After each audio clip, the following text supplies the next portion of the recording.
Hello and welcome to Two Balding Nerds. My name is Kellen, And my name is George. and today we're going to be talking about Pokemon Legends of Arceus.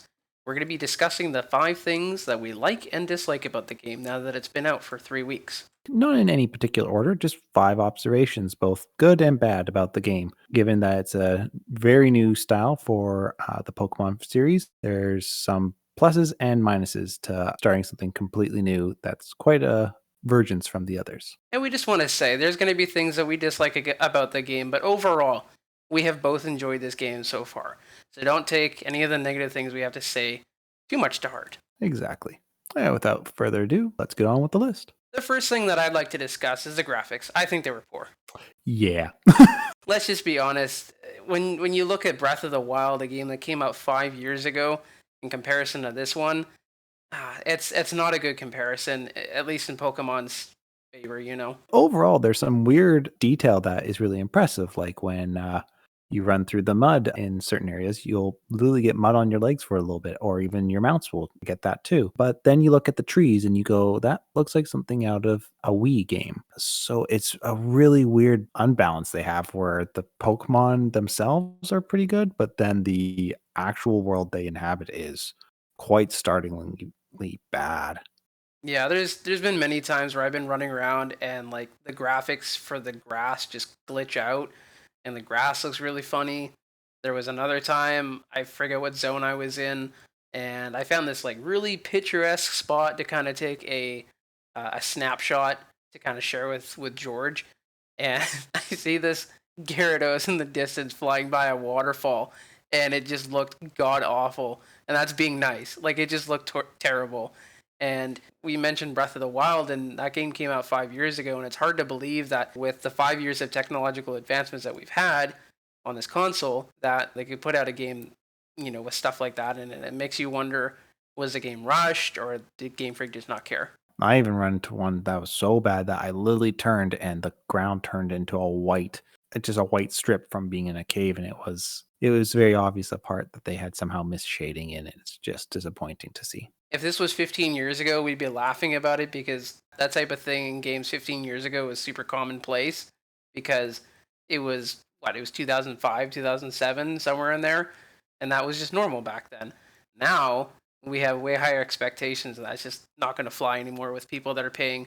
What was this game? I think $80 Canadian is what we paid for it, right? Yep. Yeah, if I'm paying $80 Canadian, I don't want any glitchy stuff in my game. So, moving on though to a lighter thing, I'll pass it to George for something we did Absolutely. like about the game. Yeah, one of the things that we both liked was the night and day cycle. This isn't new to Pokemon games in general, like Gold and Silver had one, but the way that this one was timed, because it wasn't actually timed with the actual day and night of the real world, it allowed it so that there was a more constant change within the world.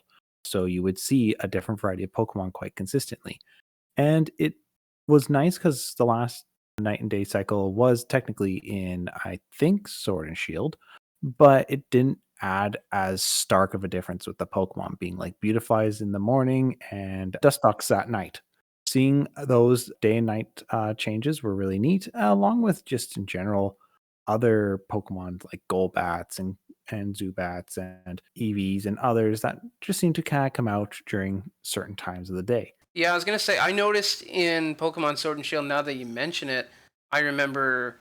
Yeah, it didn't really seem to matter what time of day it was. It was like you could catch the same Pokemon any time of the day, and it was kind of boring because there was no zest, there was no variety for you to pick from, which was ultimately kind of boring after a while. So this was a nice change. It also, as opposed to Sword and Shield, again, Sword and Shield had the seasons or the weather that would change, but that was on an actual daily change with the real world. So sometimes it was actually really irritating having to keep going back to the same zone because it hasn't been a storm and you want to catch a specific Pokemon. This one has a very good pace in which it changes, and I really enjoyed being able to be like, okay, now it's nighttime, now it's daytime, and even resting to be able to change the time of day was great so that you could actually go and always seek the Pokemon you want. Yeah, that was a nice feature. Now, there's one thing, and I'm hoping our listeners can let me know in the comments section, but for this game, was there sort of a function? I remember in Gold and Silver that on particular days there was like event Pokemon that you could catch. Like, for instance, if you went to a particular cave on Fridays, you could catch the Lapras. Does anybody know if there's a similar mechanic in this game where on certain days you can catch certain Pokemon? That'd be interesting for me to know. I don't know that either. Let's go on to the second thing that we didn't enjoy about this game.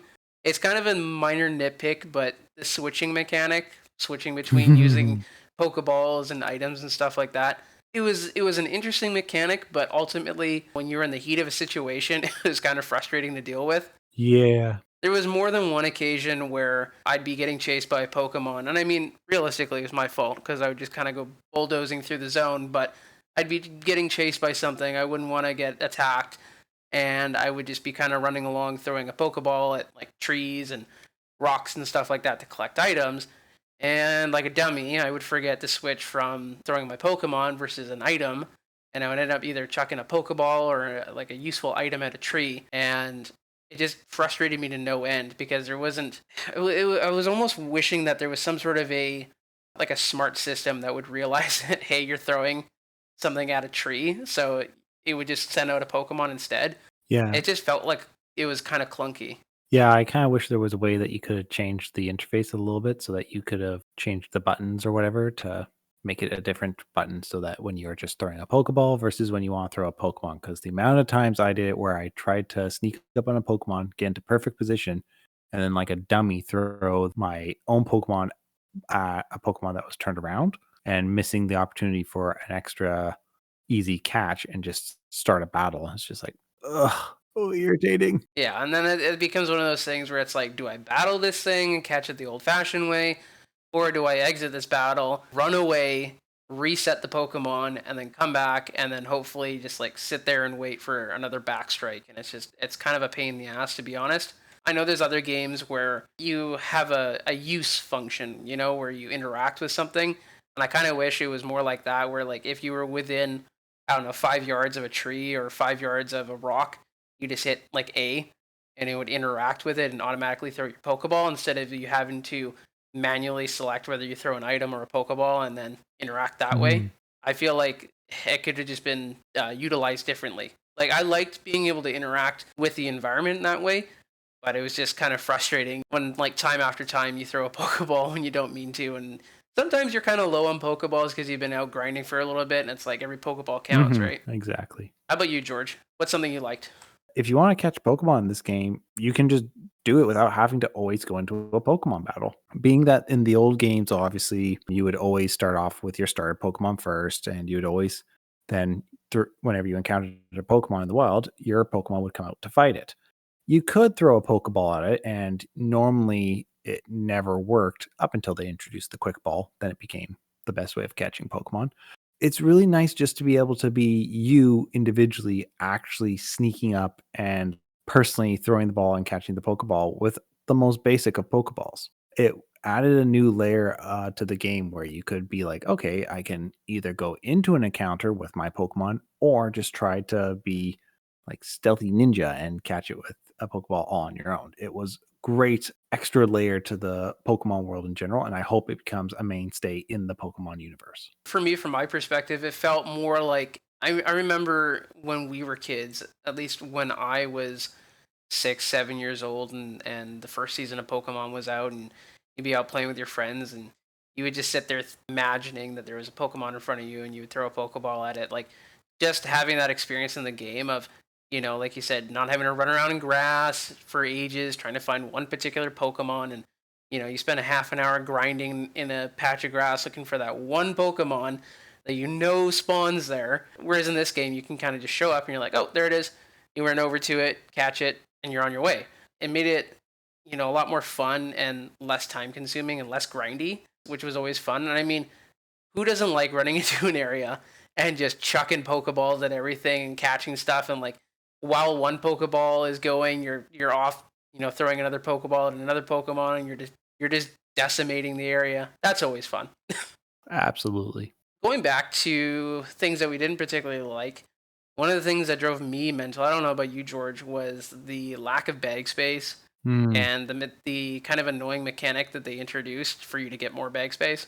Yeah, no, the bag space did drive me mental as well. It I don't think there was a bag issue in a Pokemon game other than the first original, like Red and Blue, and maybe Gold and Silver. They always had unlimited bag space after that. So having a limit on your bag space in this one, as much as the mechanic makes sense, it just was super irritating to constantly be like, and I'm out of bag space. Yeah, and it just kind of gave me PTSD flashbacks to like the OG days when you were playing yellow or blue or whatever, and like you said, you'd run out of bag space, and then you got to go through all your items and figure out what you want to chalk or whatever, and you're never in an ideal situation when your bags are full. It's not like you're like, Mhm. oh, I'm in town and my bags are full. Let me empty stuff or put stuff away. And I felt that a lot of times you got to like stop and you got to craft stuff so that you can get a couple more slots in your bags that just rapidly fill up again. I found a lot of times you would be going back to town or going back to like the research camp prematurely to sort of put stuff in storage so you could head back out. And it just kind of took away from that immersive experience where you're out in the wild and catching Pokemon and all that kind of stuff. And it's like, oh, now I got to go back to town. It just kind of took you out of the moment. So one of the things that I think that they could have done in order to change that up is rather than give us, when you would complete one of the story missions, and then they would give you a new recipe for like a better ball or whatever. Mhm. They should have either from the very start of the game made it so your bag was like the bag in the previous games where you would have like your TM slot, you would have your berry pouch, you would have this thing, that thing, and you would have all these different sort of like smaller bags, I guess, to store these items. Mhm. Either that, or when you would complete a story mission, you would be given one of those things to alleviate your bag space issues. I feel like that would have been something I would have really appreciated. I would have liked it if they just made it so that you had unlimited bag space, or if they had it that you had super limited bag space the whole game and just change the item system around in general. So it's like, okay, you can only carry around a few things, so you're always gonna have to make it a mechanic where it's like, okay, I got something rare, take it back to camp as like a research thing. Or like I said, would have really liked it just having unlimited bag space. For me, I'm not one of those players where and that's, I'm probably going to get called out for it, but I don't usually utilize the bait mechanic too much. I don't usually throw berries or food or anything like that, which is probably to my own detriment. But I feel like there's so many different options as far as crafting food. It just takes up your bag space. So I feel like maybe having less options as far as like craftable food bait that you can use would make it so that there's not so many items that you would have just sitting in your bags waiting to be crafted and stuff, requiring you to go back to town because you're always missing one ingredient to craft something. Yeah, it really eats at you. Yeah, totally. So, I mean, and then there's the mechanic that they did introduce, having that NPC, which just price gouges the hell out of you. Every time you want a new slot, it's like, okay, price is gonna double. I guess to be the point, I don't even know I'm at now. I think he's charging me like 15 or 20,000 Poké dollars or whatever, and it's like that takes a little bit of time to grind up. So it's just kind of more frustrating, and they only give you one bag space at a time. I wish it was like, oh, you can have an extra backpack, and it's got 10 slots or something like that, and it costs you like an arm and a leg. But it's more appealing than talking to the NPC over and over and over again to get one bag space. Moving on to another part that we enjoyed about the game, we both quite enjoyed the mount system that was offered. Whether it be the Weird Deer, the Basculegion, or in particular the Bravery, the 5 different mounts that you get in the game, I thought were incredibly fun to ride around on. Weird Deer is just being so fast to ride around on. The Basculegion is great water mount, and Bravery, it's a bird. You get to fly around with a bird. Who doesn't love flying around? So they gave a really nice scope to the world and allowed you to move around quite nicely. And overall, for me in Pokemon games, I've always found it irritating, especially in the older games where it's like, oh, I'm on a bike. And I always thought to myself, you do know I have like a dog that can apparently run at like Mach 2 speed or a Yeah. giant bird or whatever. So anytime you get to ride around or interact with your Pokemon is always a bonus to me. I'm just glad that they improved on the mount system that was in X and Y because holy crap, that was awful. That was not a fun time for me. I remember playing X and Y with you about a year ago, playing it for the first time, and that I came up to that one part where I can't remember if you're on a Rhyhorn or a Rhydon or something, and you gotta like bulldoze your way through a bunch of big stones. Oh yeah, yeah. And I said to you, I'm like, what the hell is this? What are with these controls? It was just so clunky and awful. So it's good that they figured it out. Yeah, no. Night and day difference between those games and this one. Kind of reminded me of actually Pokemon Let's Go Eevee and Pikachu, where you certain ones like Charizard and Arcanine and even Snorlax you could ride on, which was quite fun. One of the things I liked mostly about the mount system in this game was just that, it allowed you to go back to previous areas where you had caught Pokemon, and it kind of unlocked new parts of that region that you were kind of unable to explore before, or Mhm. just you were able to explore the region in a different way, which kind of made it almost feel new again, which was pretty cool.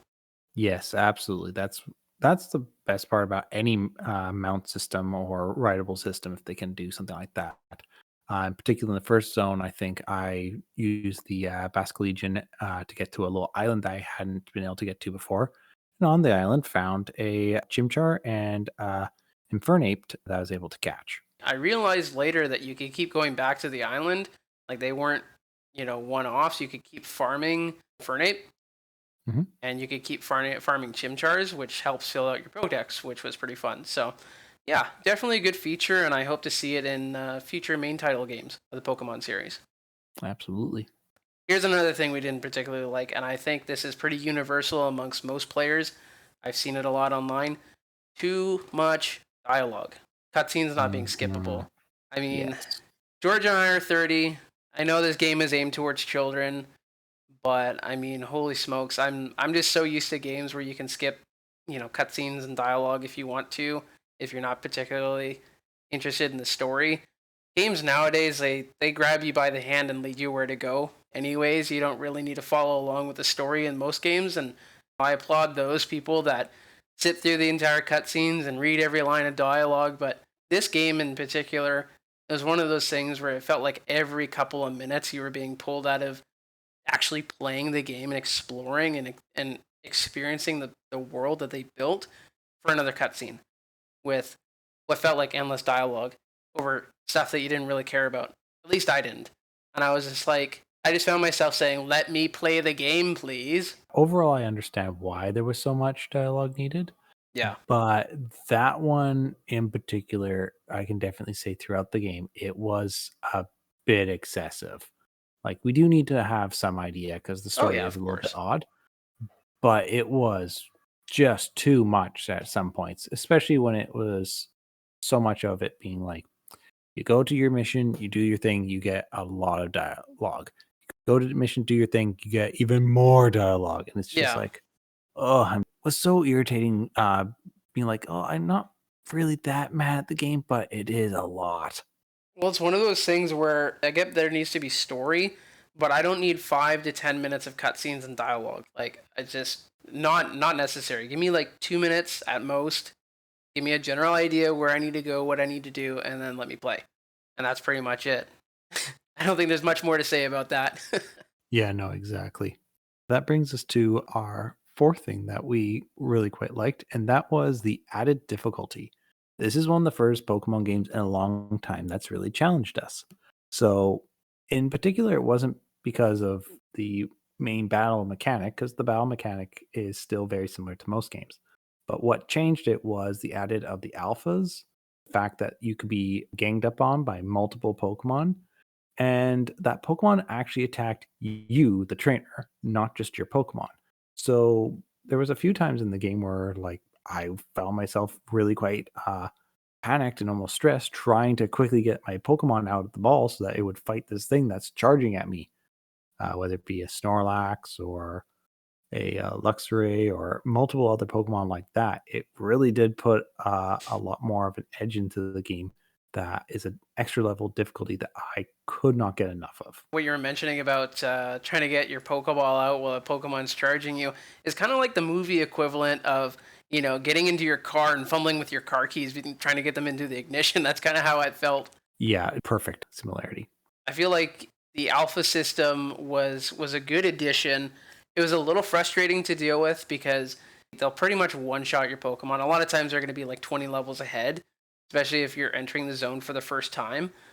But it's kind of a nice welcome added difficulty because the problem with the previous Pokemon games was it was too easy to level up, and there'd be a lot of times where you'd be 10 levels ahead of your competition, or 20 levels ahead of the wild Pokemon in the zone, and it was not a challenge, and it was kind of boring, at least for the older players.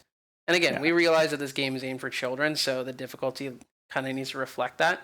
But this almost felt like it was something that was implemented because Game Freak realizes that, oh, hey, that fan base that we cultivated back in 1998, yeah, they're still playing our games. So we kind of Mhm. need to throw a little bit of stuff in there for them as well. So that was nice to see. Yeah. And overall, once again, adding to the just life of the Pokemon world, it makes sense that you would find like an alpha in particular to be a high level Pokemon of that species.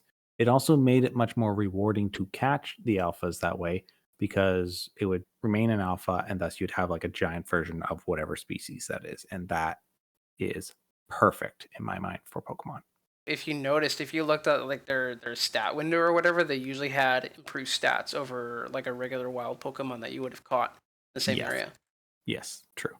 The final thing that we found kind of disappointing about this game that we didn't particularly like was we were given the impression from the trailers, all the media leading up to the release of the game, that it was going to be fully immersive and open world, and it turned out that it wasn't.